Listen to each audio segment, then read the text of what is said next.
পাকা আমের সিজনে একবার এই আমের পায়েসটা বানিয়ে দেখবেন। এটা খেতে কিন্তু অসম্ভব মজার হয়।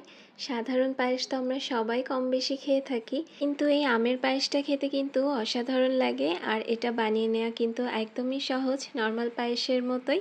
তো রেসিপিটা দেখে নিয়ে চলেন।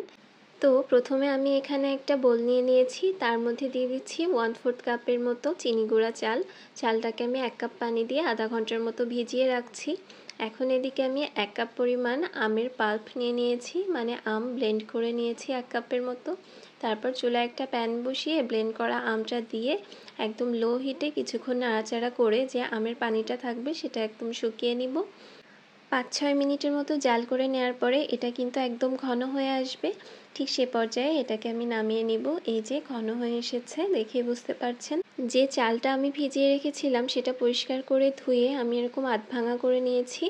এরপর চুলায় একটা প্যান বসিয়ে তার মধ্যে দিয়ে দেব আমি 750 ml এর মতো দুধ।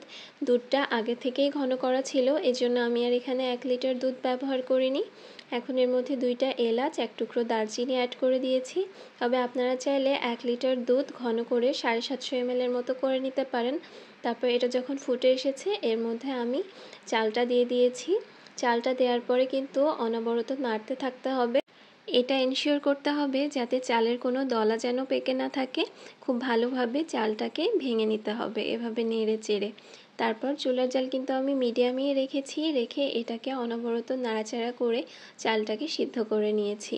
যে 10 মিনিটের মধ্যে কিন্তু চালটা একদম গলে গিয়েছে, সিদ্ধ হয়ে এসেছে। এই পর্যায়ে আমি চুলার জাল লো করে এর মধ্যে 1/4 কাপের মতো চিনি অ্যাড করে দিলাম।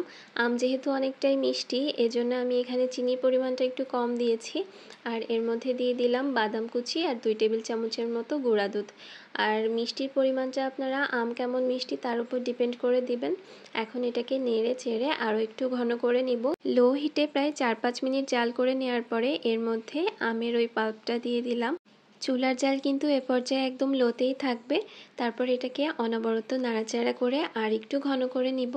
এই যে এটা ফুটতে ফুটতে কিন্তু অনেকটাই ঘন হয়ে গিয়েছে। এখন যে আমি এক্সট্রা মশলা অ্যাড করেছিলাম এলাচ আর দারচিনি, সেটা উঠিয়ে নিলাম। যে ঘনত্বটা দেখে বুঝতে পারছেন এটা কিন্তু এরকম ঘন হবে, আর ঠান্ডা হলে কিন্তু আর একটু ঘন হয়ে যাবে।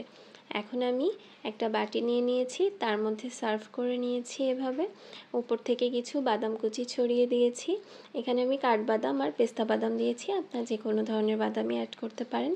আর কিছু আম কুচি করে রেখেছিলাম, সেটাও ডেকোরেশনের জন্য দিয়ে দিলাম। এই তো খুব সহজেই কিন্তু রেডি হয়ে গেল পাকা আমের পায়েস। রেসিপিটা ভালো লাগলে অবশ্যই বাসায় ট্রাই করবেন। এটা কিন্তু আসলেই অনেক বেশি মজার। Thanks for watching. Allah Hafiz.